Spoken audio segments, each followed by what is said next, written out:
Hi, I'm Gary, and this is episode 256 of EV Musings, a podcast about renewables, electric vehicles, and things that are interesting to electric vehicle owners. On the show today, we'll be looking at electric fleets. Then you've also got some of the mega fleets that are out there that actually don't own a depot, and the drivers that take the vehicles home, but they don't park them on their drive. They park them on the road down the road from their home, and they're completely dependent on the public charging network.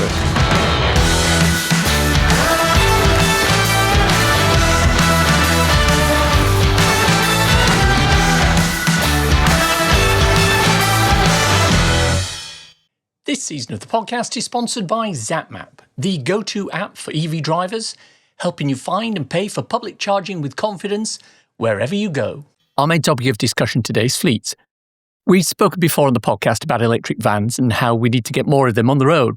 Paul Kirby, the van man, came onto the show at that point to talk eloquently about the vehicles that are out there and the sort of issues surrounding them. He also spoke with Lorna McAteer, head of fleet for National Grid, about some of the challenges in electrifying the fleet she has. But today I want to talk a little bit more generically about electrification of fleets and what the issues and challenges are. So let's start by defining our terms.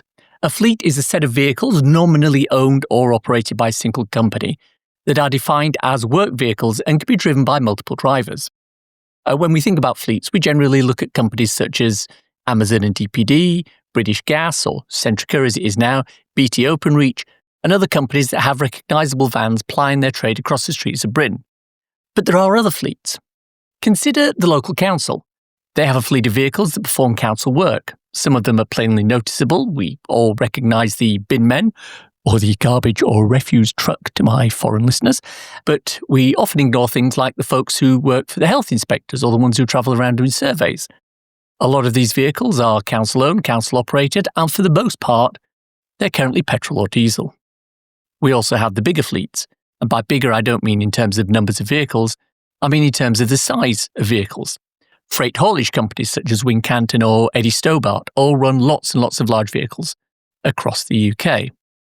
Supermarkets such as Tesco and Morrisons that do home deliveries also run lots of refrigerated vans that are classed as fleet. In a fun little anecdote that links these last two together, some listeners will know that during COVID I delivered groceries for Morrisons. I had a diesel Sprinter van with the refrigerated box on the back. Part of my delivery route took me past the Bombay Sapphire Gin Distillery in Whitchurch in Hampshire. To my surprise, I found that I was often delivering Bombay Sapphire Gin to folks who lived in Whitchurch, and this plainly seemed to be ridiculous. But then I learned that Bombay Sapphire don't have a publicly accessible shop at the distillery. You could take a paid tour of the site and pick up gin at the gift shop when exiting, but you can't walk in off the street and buy a bottle, which led to the crazy situation where Bombay Sapphire would ship bottles to the Morrisons Central Warehouse in Kent, from where it would be put onto a lorry, taking it to the Morrisons store in Basingstoke, where it would be loaded onto the back of my diesel Mercedes, where I would take it back to Whitchurch and deliver it to the house down the road from where it had originally been distilled. A journey of 250 miles, which the average tailpipe emissions of a Volvo truck running on diesel will be around 155 kilograms of CO2. At the basic level, the question is pretty simple. Why don't fleet companies transfer everything over to electric? Well, to answer that question and others, let's bring in a specialist. I'm Russ Boulton. I'm head of innovation and data at Ayvens, and Ayvens is a newer brand, but it's the coming together of both ALD, automotive, and LeasePlan. And you have a specific sort of function in relation to fleets, is that right? I do, yeah. The role is very much a fleet consultancy role. So it's innovation, so it's looking at things that are coming and that's new. And then we've also got the data, which is actually looking at the analysis, potentially looking at fleet data, historic data, and then making evidence-based decision making for fleets to make better decisions, either with vehicle choice or policy choice as well. So yeah, very, very fleet focused. Are you able to say which particular fleets you're working with? I don't want to throw anyone under the bus, so if we keep the fleet names out of it, then I can talk a bit more openly about some of the challenges that they're facing as well. All right, well, without giving names, talk to me a little bit about the nature of the fleets. Are these small, medium enterprise fleets? Are these nationwide fleets? Are these a combination? It's a huge expanse. We've got an SME business, so direct to small, medium enterprises.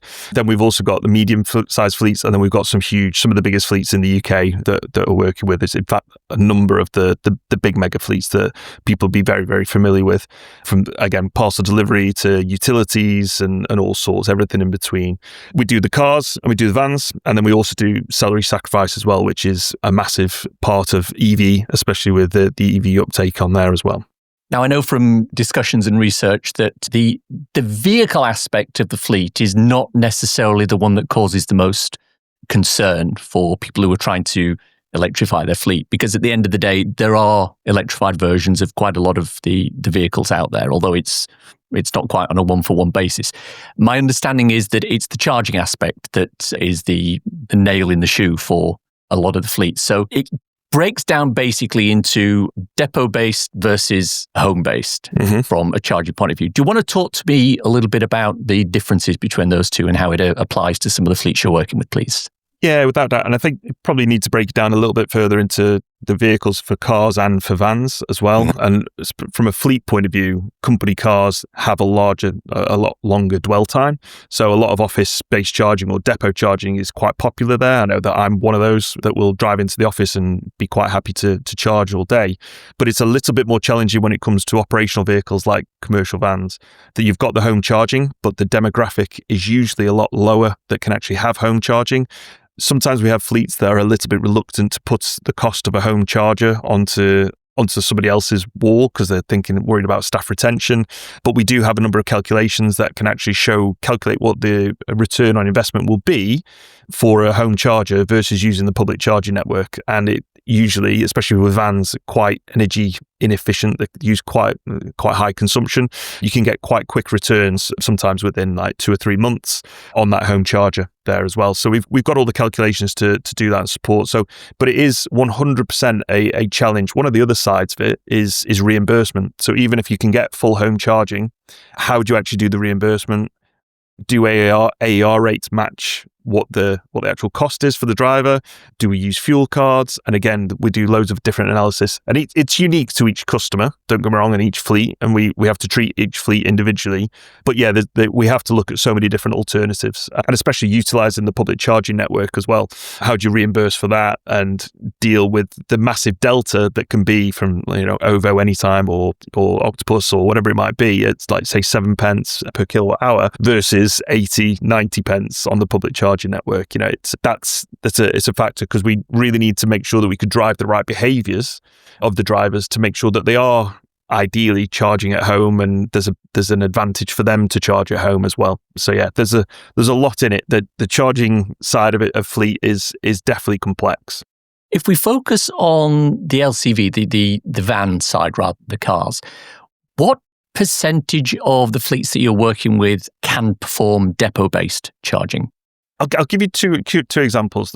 There's certain fleets that their whole model is return to base. So everything returns to base at night, and they've got no problems in terms of infrastructure upgrades, and they've got the charging, and they can do slow charging, and that works, and that's absolutely brilliant. Then you've also got some of the mega fleets that are out there that actually don't own a depot, and the drivers that take the vehicles home, but they don't park them on their drive. They park them down the road from their home, and they're completely dependent on the public charging network because they can't actually install. So they're maybe looking at partnerships with other organizations to be able to access effectively other people's depot charging at different times to when the partner isn't using it. Yeah, there's a lot of innovation that's going on around that, but yeah, it is a difficult one. So it is challenging. But then you've got these depots that are able to. We've got some customers that are able to do depot charging, but then they're also facing some significant upgrade costs just to get the power into those depots as well. But we are seeing some really interesting innovation with the likes of Tuel and Felton's really interesting because they're using recycled Tesla batteries or any manufacturer battery, and actually almost creating this buffer, and that's just plugged into 3-phase. So there's I think the interesting bit, and that what I find really interesting with fleet is I came into fleet and everything was combustion, and that's effectively what we do is we say, right, which vehicle do you want, that one or that one? But now we're talking about, right, how do you operate? Let's have a look at your telematics. Let's have a look at, where your drivers are based. Let's do a driver survey. Let's try and understand where we can get the energy. Where's the most effective place? Okay, now the ideal place is to take all your energy from this location. Can you get the grid capacity into that location? No. Okay, let's look at an alternative. So fleet has suddenly changed, and fleet managers are now having conversations with so many different individuals and stakeholders that they never would have had to deal with in the past. But it does mean that it is a far more interesting place to work, I think, as we transition to electric. And are you having conversations with fleet managers along the lines of, you need to be looking at setting up your route so that a driver can do a 15 or 20 minute rapid charge in the middle to be able to complete it? Or the alternative of not necessarily return to base, but this particular or your particular company would work better with overnight charging on a 7 or 11 kilowatt charger? Are you having those kind of conversations to differentiate between the AC and the DC aspect? We do, and I think again it's unique to every single fleet. A lot of fleets at the moment try to identify the daily mileage. So some of the analysis that we do, we'll look at journey mileage and then turn it into daily mileage, and then we'll look at the exceptions. I always use myself as an example. I might do 500 miles on a Wednesday, say, but if you look to my weekly mileage, you say, "Oh, Russ does 100 miles a day." But that's not actually accurate at all. And we need to look at that Wednesday that he does that 500 miles because his needs are going to be quite different. And we do that for fleets, and then bring that back in and say, okay, which pockets of your fleet are your low hanging fruit as such. And then it's at that point that what we seem to be doing at the moment, most fleets are going, right, I just want to find a vehicle that can charge, do the necessary mileage for that day, and then get home, and we'll deal with the charging theoretically outside of the working day. Because what we have the additional factor with commercial vehicles is that downtime is a massive factor. So maintenance downtime has always been the big concern, but now we have with EVs that this additional downtime that's potentially exposed, or the business is exposed to, if the driver suddenly has to charge in the working day. What we've also seen, this is an interesting quirk that's different to cars, when you've got with a lot more of the vans that are going electric, it's not necessarily the driver's choice, whereas there's a real benefit in kind incentive for a lot of commercial car drivers to say, I'll go electric, I'll make it work because I can see where the financial incentive is. But there's a lot of van drivers that receive the vehicle and they're like, I don't want this. This isn't what I asked for. I just want to stick with my diesel. And then what some of the feedback that we get from those drivers is that you've got to pay us. We're not going to charge. And the unions have got involved in some situations and said, our drivers aren't going to charge on their lunch break. So what they do is they take the lunch break and then they plug in. And that's predominantly because you've got this reluctance from the driver, or, and it's more, that's not necessarily about EV, that's more about how a company or it operates as a whole, and maybe a bit of a perception that, this is a job to do, to charge this vehicle whilst I'm only sitting in my cab and just like enjoying myself just the way I would be on my lunch. But yeah, that's a challenge that we're definitely seeing. And unfortunately, the more that's kind of got out, the more that we're seeing it come through with other fleets as well. So this is when we're doing the analysis, we're really trying to make sure that we almost choose the low-hanging fruit, but then we also find the right drivers that are going to have a real positive message about EV. Because we find that when we get the right driver behind the wheel and they can see the benefits, they'll rave about it. But if you shoehorn a vehicle into the wrong driver profile and then ask them to charge it during the working day and then be theoretically inconvenienced, that's the fleet's fault for pushing the electric vehicle into the wrong driver profile. And unfortunately, you just get nothing but noise.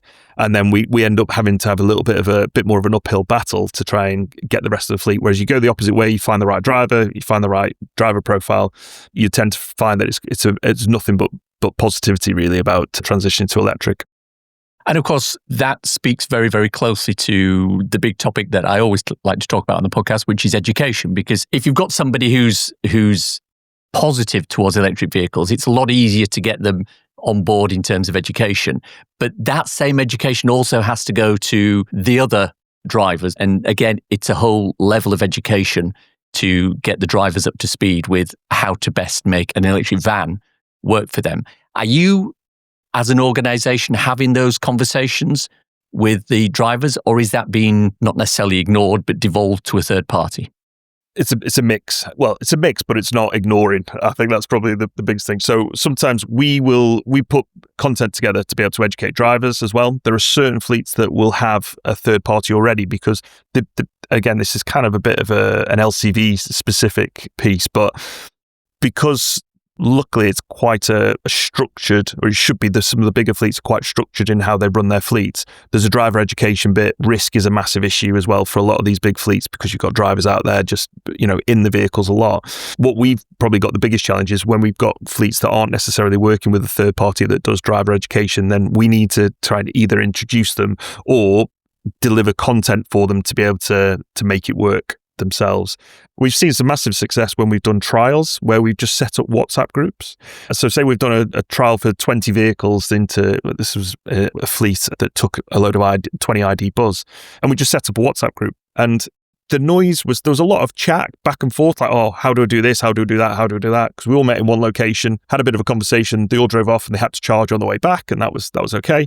But the WhatsApp group really faded out in terms of noise because it was just like they got over it. But it was just that interaction, and they just needed a few people and maybe someone at the end of the phone to say, this isn't working, what do I do? We're really conscious of that education. And whilst we're doing that about the EV, also talking about the safety and actually, driving sensibly and actually making sure that you're not putting other people at risk and so on. And it's a good opportunity. It shouldn't be seen, I don't think, as a massive negative. It's a really good opportunity to start interacting with your drivers and making sure that they're driving around in your assets that have got your livery on and they're representing your brand in the right way.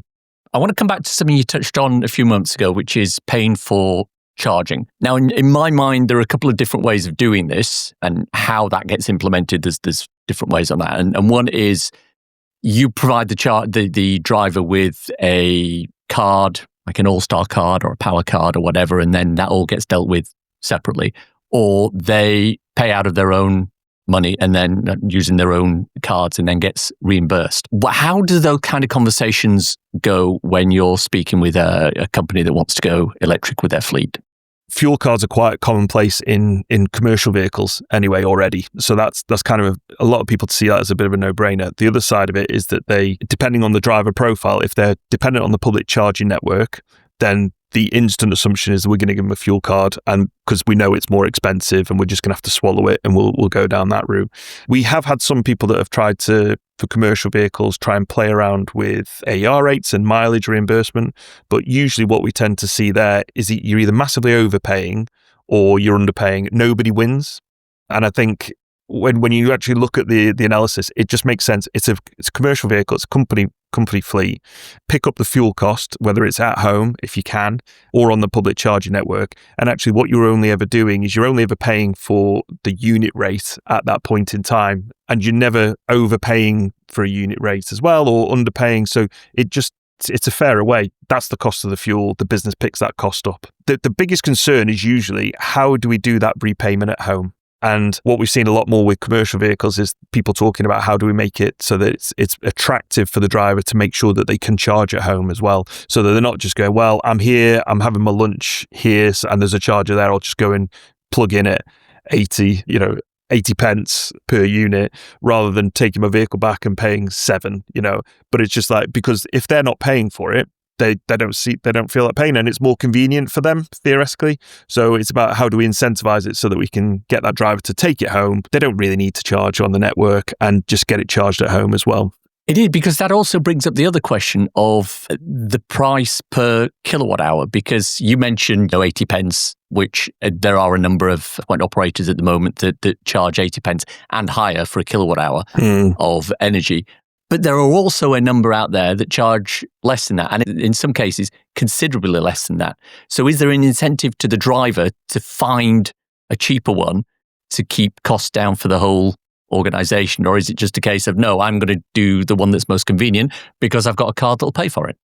I think, and that's the risk with a fuel card, right? And I think that's where the challenge is, and there's a lot of fleets tend to just accept that we're going electric with these vehicles, and it's It's a bizarre one because they're just going, we can't start saying you need to pay 60 pence per unit, because a massive factor that's actually behind this is a strange dynamic that we've never really had before. If you've got a downtime cost of, we'll use for ease of numbers, £60 per hour. So for every hour that a driver's not active, they're losing £60 because they're not doing the jobs. That then is another factor in that charging downtime. So actually, do you pay a higher unit rate for a faster, more reliable charger that is convenient and reduce your downtime? Because if you've got at £60 an hour, for every 1 minute that you're plugged in, it's costing you £1, actually it probably makes sense to just forget the delta between a faster or a cheaper charger and just get the charge in as efficiently as possible and then get on your way.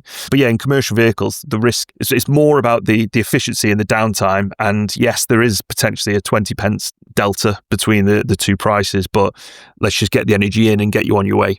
That's fascinating. I'd never actually considered that as an option. To my mind, the van companies, the operating companies, were actually going to look at this purely on a price per unit basis. But when you look at it from the point of view of we've got a downtime aspect to that, and one will offset the other. So the price per kilowatt hour is not necessarily as important as it would be for someone like me who, being a typical Yorkshireman, I'm going to try and get the cheapest one that I can. And this is the interesting bit when it comes to vehicle choice as well.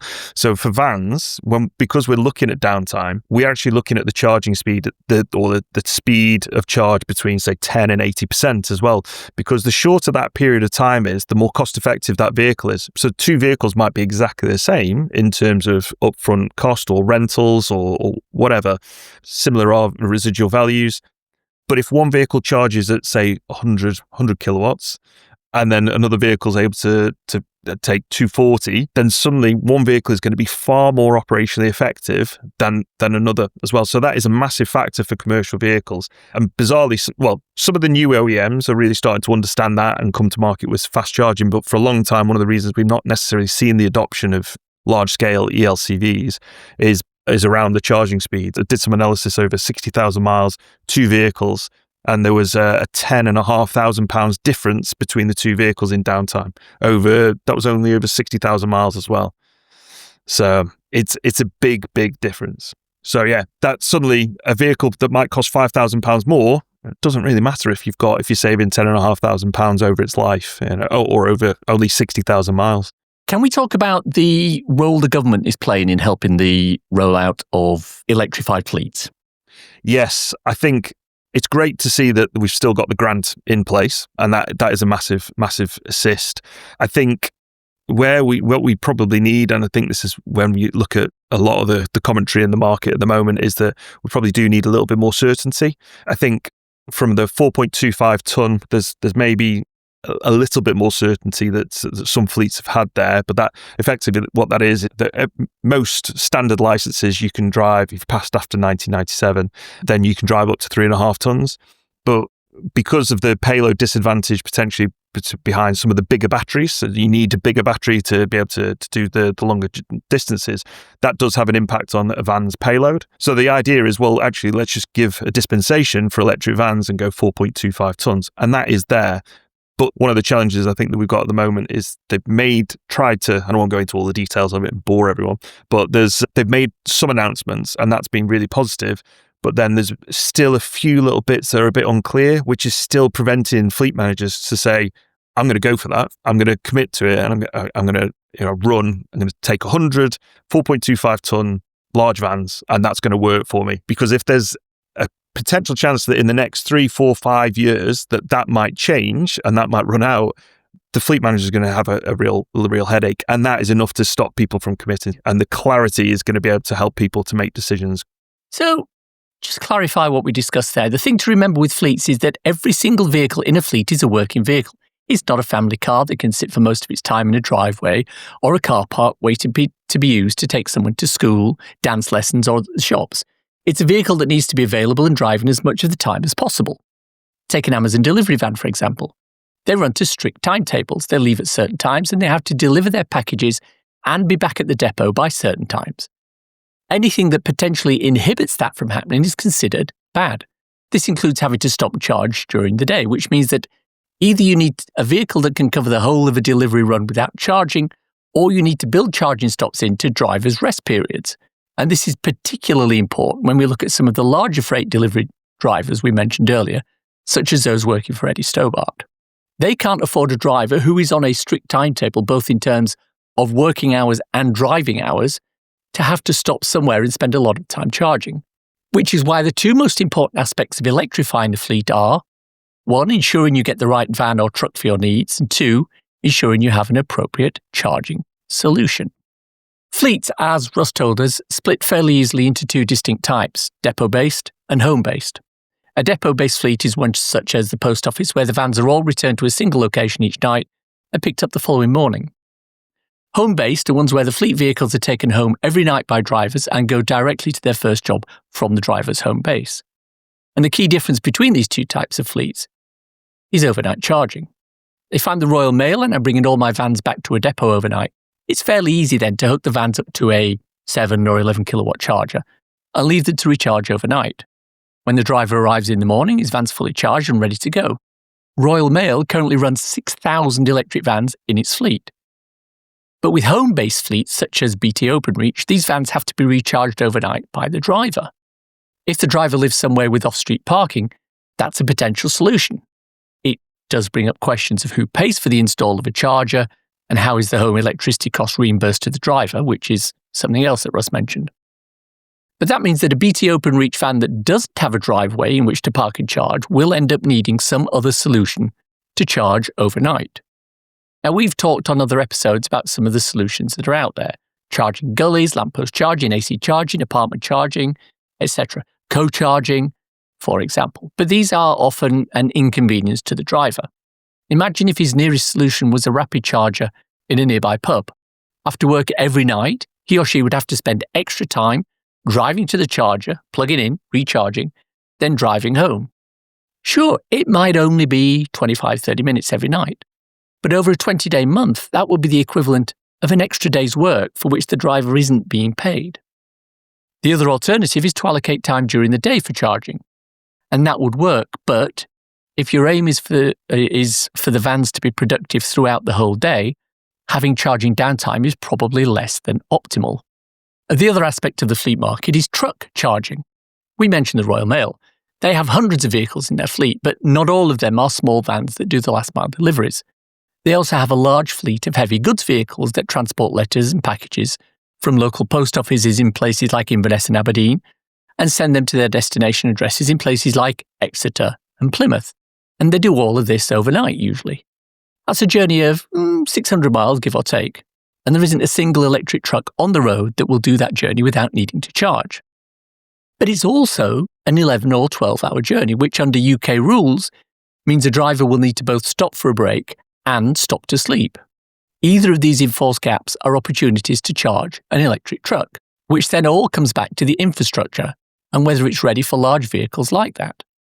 At the time of recording this episode, which is in the first half of 2025, the infrastructure is not there yet.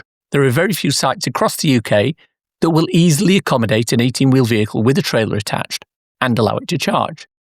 That's not to say that there aren't any at all, nor does it mean that the possibility of charging at an existing charger after having detached the trailer isn't there. But that isn't ideal. Mainland Europe is slightly better equipped for this, with several truck charging stops on the continent having ultra-rapid chargers installed, and we'll come to those in a moment. Then there's the power needed. For a normal electric car, a charge speed of 150 to 200 kilowatt is thought to be sufficient for most cases. But truck batteries that can do long distances, such as the Mercedes E-Actros, have batteries with a capacity of 600 kilowatt hours. So 250 kilowatt charging speed is not going to cut it. You need 350 kilowatt charging as a minimum, and you need that to be a constant charge speed rather than a peak speed that drops off quickly, as is seen in many ultra-rapid charging cars like the Porsche Taycan, which peaks at 255 for a few moments, then drops rapidly to 200, and again down to 155 when you get to 50% state of charge. In fact, what you probably need is megawatt charging, the ability to charge at 1,000 kilowatts consistently. The tech's out there to do it. Alpatronic recently launched their megawatt charging units, and these will go a long way towards providing the sort of power needed to make long-distance trucking viable, albeit with huge power requirements from the grid. There are also a number of projects underway to create HGV-specific charging stops across the UK and Europe. This will have appropriate charging facilities, brake facilities and rest facilities to replace the current truck stops in use by petrol and diesel vehicles. Let's talk to someone who knows about this. I'm Roel Visser. I'm the Chief Commercial Officer of Milence. Milence is a joint venture established almost 3 years ago by Daimler Truck, Volvo Truck and Traton. In the end, that's 5 brands, including Renault and Traton, obviously is MAN and Scania. So we have 3 shareholders established 3 years ago with the purpose to build a European charging network dedicated for heavy-duty trucks. Now, I think we're all agreed on the fact that electrification of long-distance trucking is something that needs to take place. But it's not just as simple as saying, right, here's a charging network that the cars could use. You know, there's Ionity and Fastnet and things like that. Why can't the HGV vehicles use that? So it's not quite as straightforward as that, is it? No, I think what people need to realize is that, one of my favorite sentences is truck charging is not car charging. So truck charging is definitely a different animal. The customers have different expectations. The trucks have different needs. Trucks are different vehicles. And in the end, they are production assets to generate money on behalf of their owners. So the logistics industry, the fleet industry, heavy duty vehicles, they need their own charging network for their purpose. Now, I know I'm assuming you're aware of a German YouTuber who calls himself the Electric Trucker. Fantastic channel. I'll put a link in the show notes for people who've not seen that. But he does a mix of his charging on specific charging hubs that have been set up for truckers. But he also does kind of the opposite of what you've said there. He's quite happy to take the trailer off the back and pull himself up at an Ionity or something like that. So talk to me about why you think that's a bad idea. No, but the question is he really happy? Or I would question that, to be honest. Right? He's happy because he's an innovator. He's living an adventure. It is his sport to make that electric truck journey from whatever distance A and B. And obviously, the current car charging network can already be used by trucks sometimes. And we've done a big study in the last months, and actually there's already hundreds of charge points which are built for cars, but which are in some way or form accessible by trucks. We will publish a white paper on this in the next weeks or months, I believe. So there is a network which can already be used today, but the question is it actually fit for purpose? Right? You need to for a few of them, you indeed need to disconnect your trailer. In the end, the logistic industry, the transport industry, it's a extremely cost-driven market. It's about TCO, it's about total cost of ownership, and in the end, it's the cost to run your truck and to pay your driver, and in the end, time is money. So to disconnect your trailer is an activity which takes X minutes of time. To connect it again takes again X minutes of time. With every connecting and disconnecting or moving or reversing your truck, you have the risk of damaging your truck or damaging your trailer. So obviously it works today, and I know that except for this electric trucker, there are a few more truck drivers who actually do so as a leader and innovator in this industry to make the electric truck journeys work. But that's not a scalable solution if we have thousands of electric trucks on the road. Oh, absolutely. Absolutely. I want to talk a little bit. I want to move on in a second and talk about the actual Milence solution and what you're doing about that. But before we kind of jump off this, is there a fundamental difference between the charger that you will see at an Ionity charger that this guy may be using to charge his truck and the charger that you will be using or that you will be providing at a bespoke truck charging stop? Or is it the same hardware? Today, it's the same hardware. So the 17 hubs which we have built and which are operational as we speak now, they use the same chargers as many other car charging hubs, and has built the current 17 hubs with the Alpitronic 400 kilowatt chargers, which is, I think, the most sold charger product in Europe today on fast charging. We have built our first megawatt charger in Antwerp. We delivered it in January this year, and that's the new charging standard which has been created globally in the last, I think, 3, 4, 5 years. It's a new standard next to the CCS. This is the MCS. That's a charging standard which is developed for heavy duty vehicles. That's not only trucks, that's also mining vehicles, potentially agriculture, ferries, small boats. And so that's a different shaped plug, which can, in the end, the standard allows up to 3.75 megawatt of charging power. So that would be almost 10 times the power delivered on an electronic charger. Obviously, then we also have the other side, right, which is the battery of the truck or the battery of the vehicle or the ferry, which also needs to be capable to actually receive such power. And that's where, right, the battery technology is not yet today. I'm very confident that it will be in several years from now. But the macro charger which we have built in Antwerp is a 1.4 megawatt charger. So that's definitely different technology than car charging hubs. I'm always reminded when people talk about standards for things like charging that the beauty about standards is there are so many of them.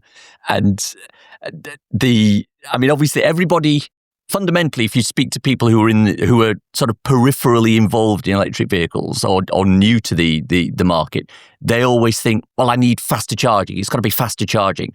I want 300 kilowatts. I want 400 kilowatts. I want 500 kilowatts. I want megawatt charging. But there are fundamental reasons why that doesn't happen. So at the moment, as I said, you've got a number of locations that are out there that are not using the megawatt charging, and you've got the Antwerp site which is using the megawatt charging. What's your strategy for either increasing the number of megawatt chargers that are out there or going back and retrofitting existing sites to megawatt charging? And I've got a follow-up question for that as well. Yeah, well, we will. Megawatt charging is a fundamental technology needed to make long-distance electric heavy-duty transport work. And that's from two perspectives. That's one, charging a truck, which has typically a 700, 800 kilowatt-hour battery pack, right? To charge them within the driving resting times of 45 minutes, you need that power to make sure that that truck is within the resting time fully charged and that the driver can drive again for 4.5 hours. That means that on the total cost of ownership of a transport company, he doesn't lose time, and time is money of the driver and the cost of the vehicle.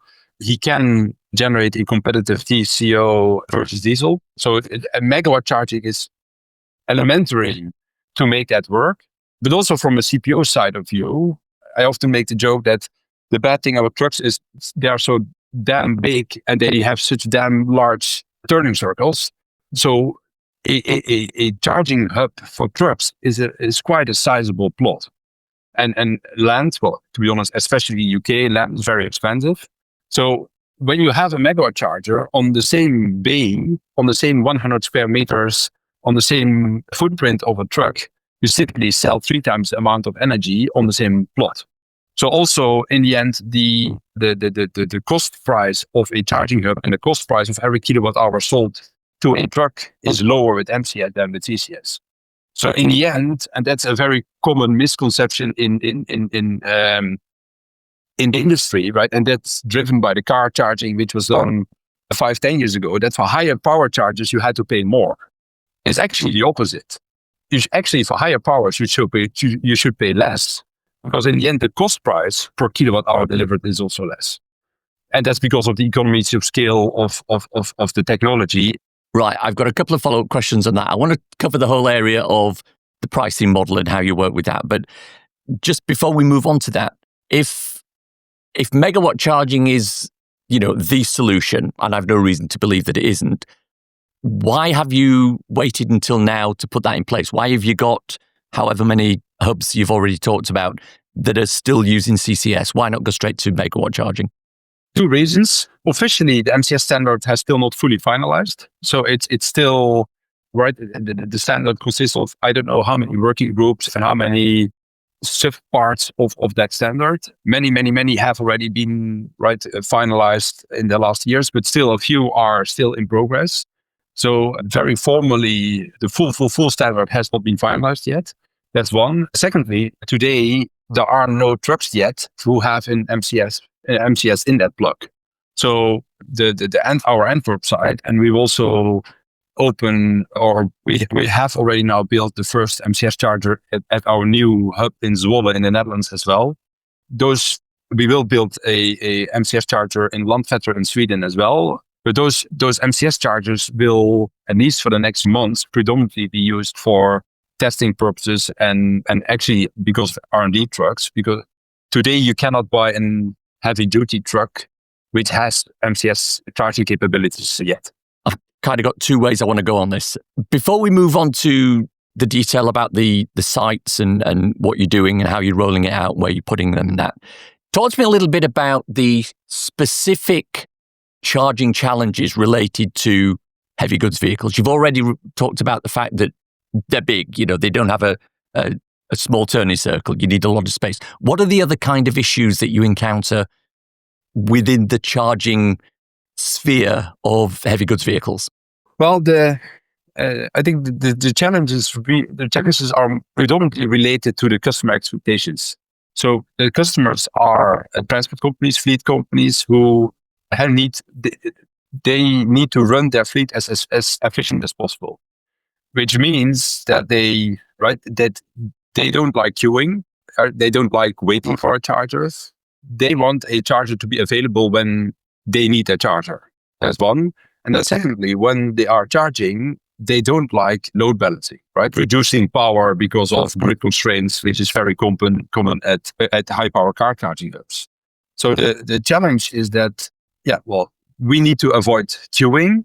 And once the truck is connected, we need to what Milence calls, we deliver the maximum power promise. The charging power is determined by the vehicle. So that's also with cars and that's with trucks. So actually the truck tells the charger how much power it needs. And we don't want to compromise that. So if a truck asks for 400 kilowatts, it will get 400 kilowatts. When a truck is MCS capable and a truck would ask for 800 kilowatt a megawatt, the truck will get 800 kilowatt hour megawatt, because that's the power the transport company is expecting, because they have a very tight schedule to make and they have planned X minutes for a certain charging stop. And we need to deliver that promise.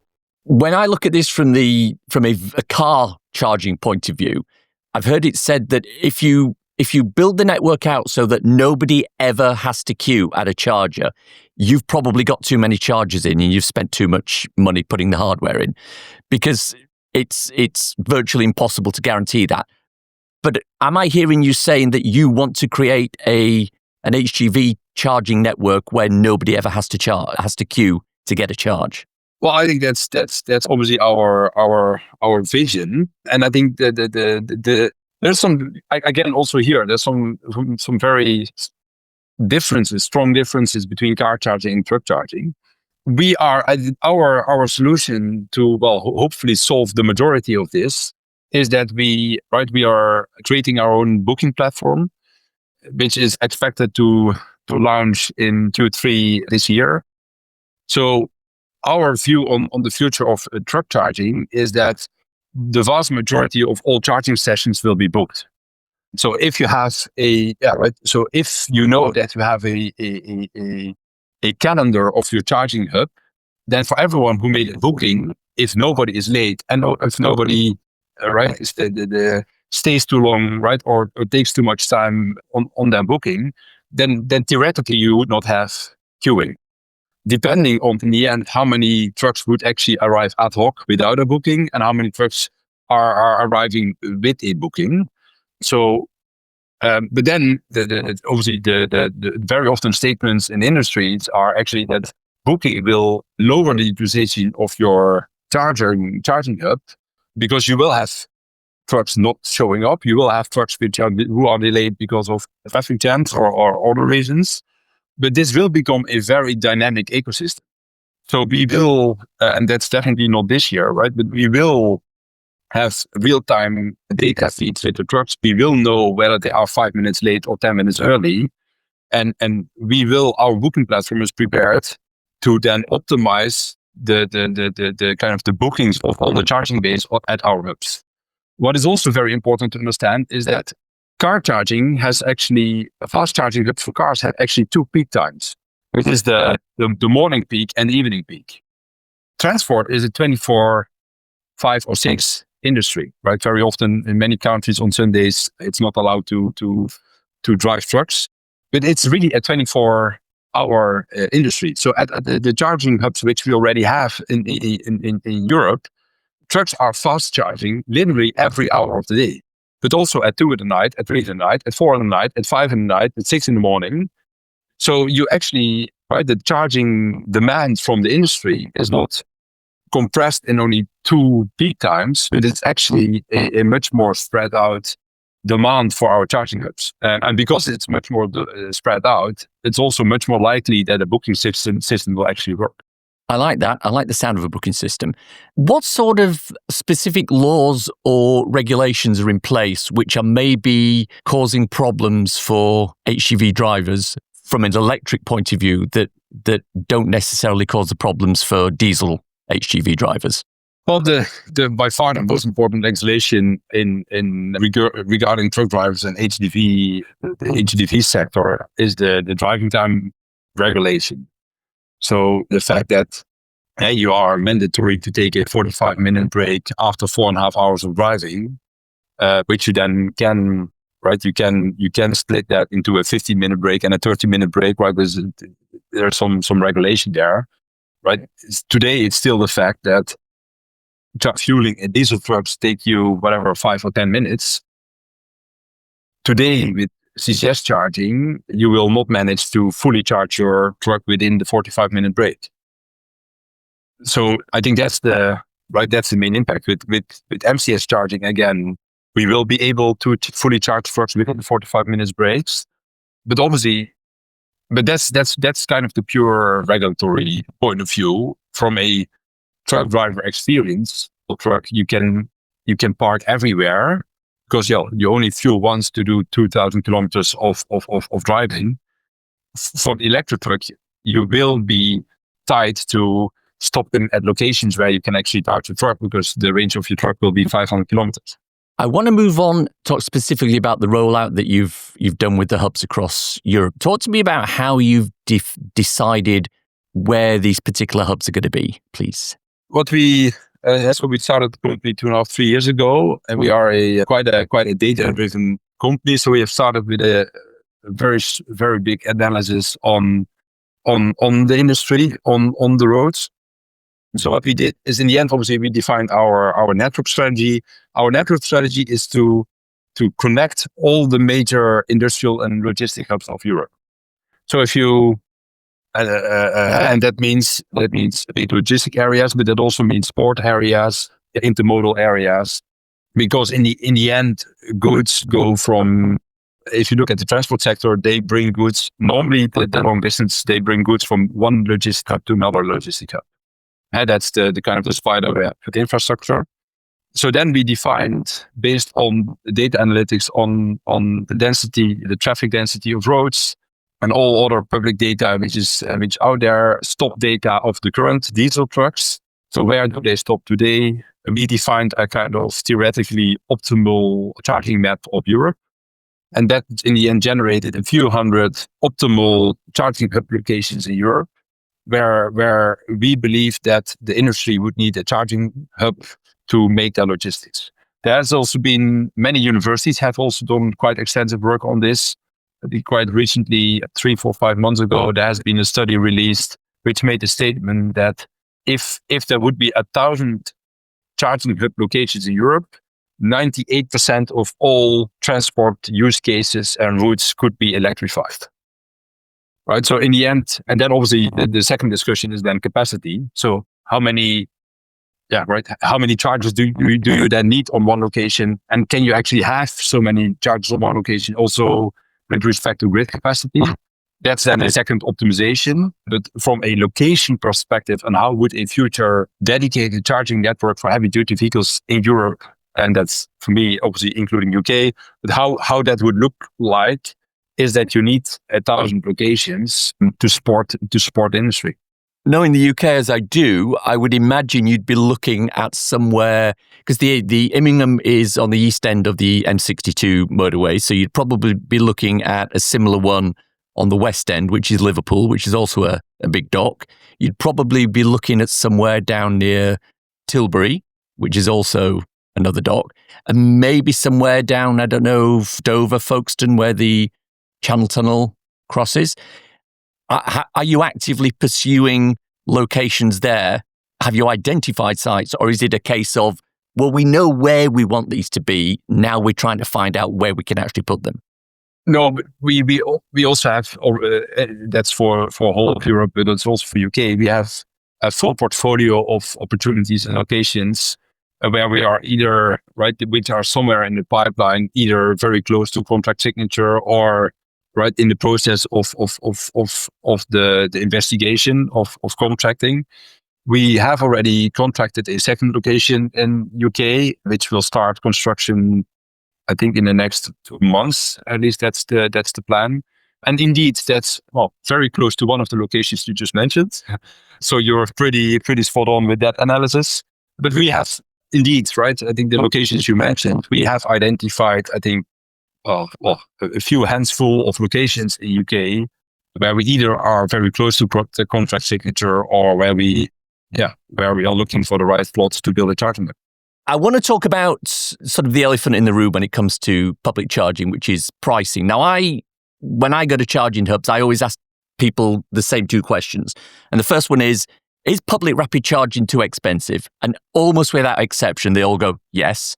And my second question is, well, if it's so expensive, what are you doing to find cheaper locations? And they go, oh, well, I don't. Because for car charging, most people, and there are exceptions, charge on convenience. They go for the charger that's closest to where they are, regardless of what price it is. Now, from the discussions that you and I have had today, I'm of the opinion that the truck drivers, the logistics companies, they're going to be a lot more focused on the cost of charging. So what is your pricing model when it comes to how much somebody will pay for a kilowatt hour of electricity at one of your hubs? Very good question. No, but you're fully right. So transport companies are extremely focused on cost. The average profitability of a transport company is only 1, 2, 3, 4%. So they are very, very cost focused. Our pricing in Immingham is 39.9 pence per kilowatt hour, which is a lot cheaper than many of the charging hubs which have already built, or many car charging hubs. But we want to set the pricing as close as possible to a price level which makes a TCO break-even situation with diesel. And well, to be very honest, you need even a lower price than 39.9 pence to make that break-even.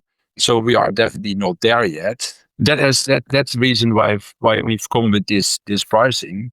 In the end, what I already said before, the cost structure of a charging hub is actually quite simple, because it almost scales linearly with utilization. So, right, the higher the utilization on your hub, the lower the cost price per kilowatt hour, and also, well, the more competitive sales price you can offer to fleets. So, if you look to the transport sector, which is a 24/7 industry, you're actually able to achieve, at least that's my strong view, you are able to get much higher utilization on your charging hubs than the car charging, our systems for car charging. Definitely. So the other sort of cost or money issue is, how are you funded? Now, you said right at the top that you're formed from a number of OEMs in the same way as a company like Ionity has. Are they providing funding and CapEx for you, or are you funded externally through venture capital, etc.? No, we indeed have been funded by our shareholders. So our shareholders have made the commitment 3 years ago to invest combined, jointly. They have invested 500 million euro into our company. Right, so that's 167 each. Right, that's Daimler, that's Volvo, and that's Traton. And they've invested 500 million to kickstart our company and to make it possible for us to build that network. In the end, I think what I also said a few minutes ago is the truck charging is even more capex intensive than car charging. So in the end, to build the network Milence wants to build in the next years, we need more than $1 billion in funding. So at one point in time, we will need to raise more money, like all the other CPOs in that sense are also doing almost yearly.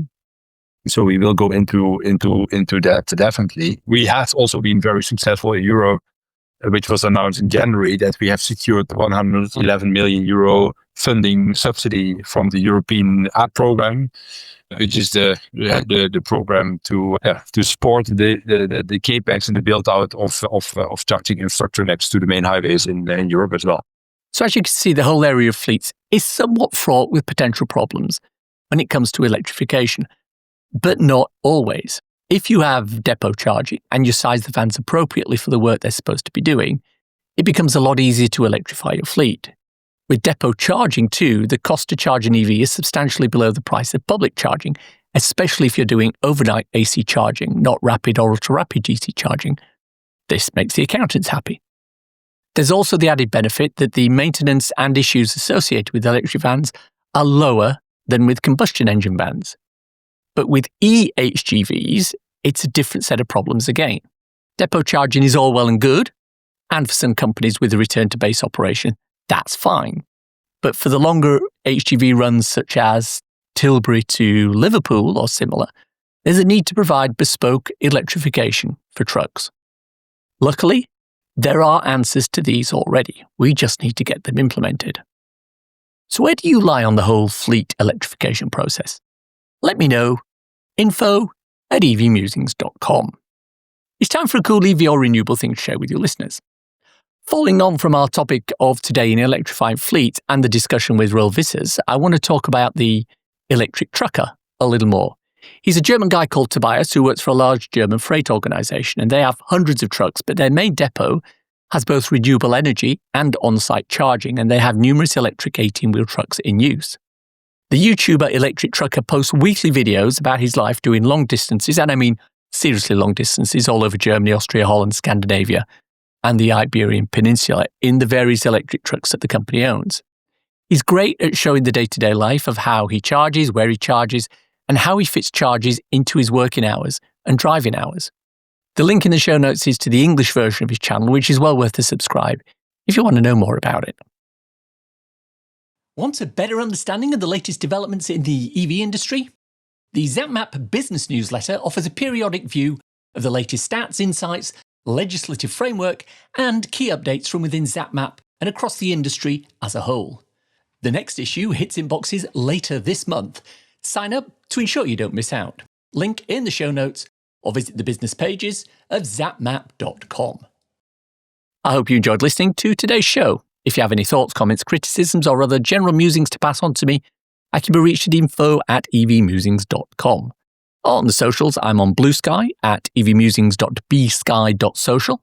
I'm also on Instagram at evmusings, where I post short videos and podcast extracts regularly. Why not follow me there? Thanks to everyone who supports me through Patreon on a monthly basis and through coffee.com on an ad hoc one. If you enjoyed this episode, why not buy me a coffee? Go to coffee.com/evmusings and you can do just that. ko-fi.com/evmusings. Takes Apple Pay too. Regular listeners will know about my 2 ebooks. So you've gone electric, and so you've gone renewable. They're 99p each or equivalent, and you can get them on Amazon. Check out the links in the show notes for more information, as well as a link to my regular EV Musings newsletter and associated articles. I know you're probably driving or walking or jogging now, but if you can remember, and you enjoyed this episode, drop a review in iTunes, please. It really helps me out.